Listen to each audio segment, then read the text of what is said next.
From the early days of flight to the first step on the moon, man has relied extensively on a small deceleration device known as the parachute, created initially to save a pilot's life as he jumped from his disabled aircraft.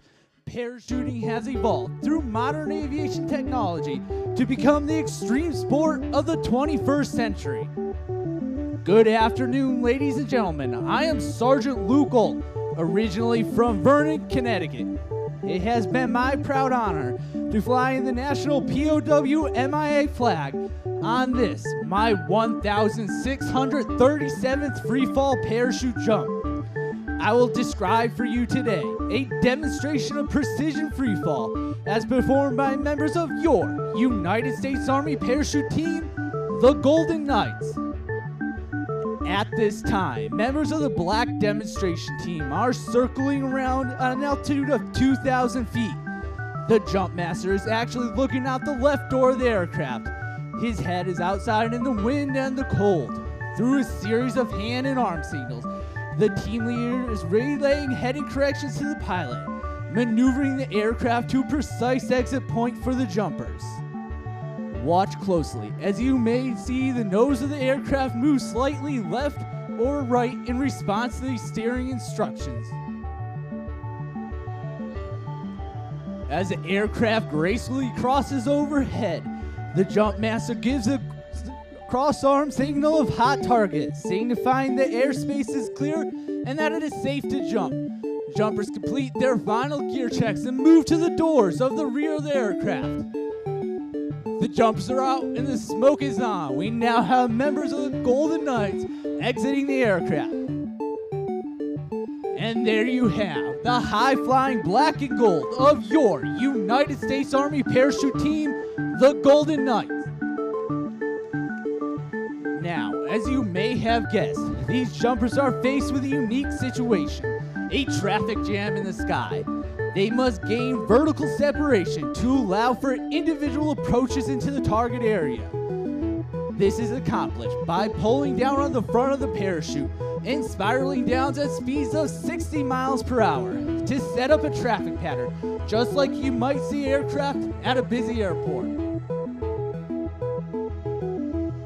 At 1,000 feet, the jumper does what is called a wind penetration check, checking his speed and distance across the ground.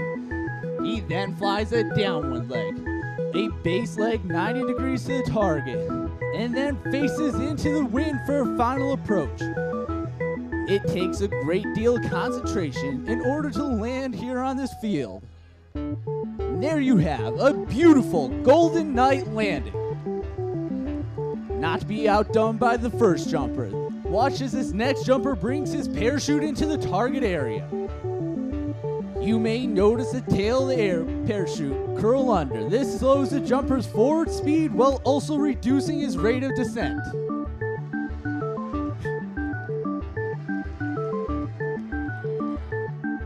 The parachutes used by the Golden Knights are flexible wing gliders constructed of a lightweight ripstop nylon. These parachutes have an inherent forward airspeed of up to 22 miles per hour.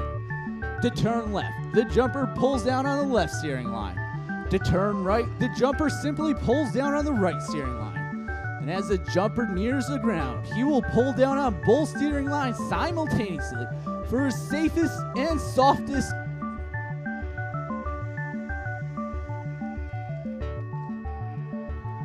You may notice the 7 openings on the front of these parachutes. This allows air to be forced in, inflating the flexible wing gliders.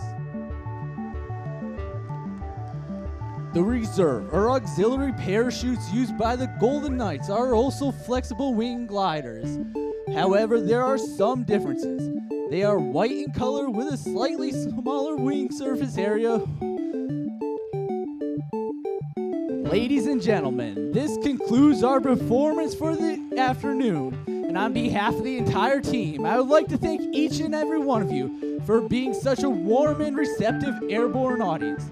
In closing, I leave you with this final thought. In the future, may all your days be prosperous and your nights golden.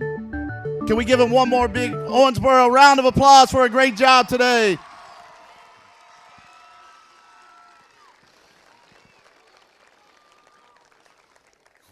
they brought me a letter, so I thought that was kind of interesting. And this pertains to you guys and our teachers here. It says, if you guys would bear with me, listen up. Let me have your attention. Eyes and ears towards me, faces towards me, please. Thank you, guys. That was a great job. All right, it says, the state of Kentucky has made us aware that you reached your academic goal for the 2015-2016 school year. We would like to congratulate you on your hard work for becoming a proficient school in the state accountability assessment test.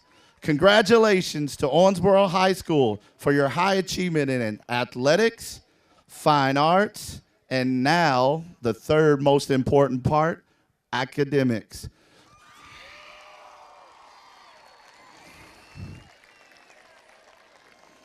Last year, listen up, guys. Last year, we met and challenged you. We brought our T-shirts out. We said, where do we rank in athletics? Where do we rank in athletics, everyone? Where do we rank? Good. Where do we rank fine arts? Good. And this year, you proved by the growth you made that academics, we also strive for excellence in academics. Ken here with the reverberation.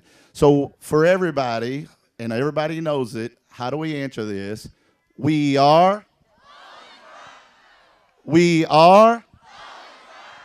One more time, let everybody hear it. We are. Congratulations on great test scores and being proficient. Very proud of you guys. Thanks to all the teachers, the staff, and the students, because without you, you guys make the difference. Thank you.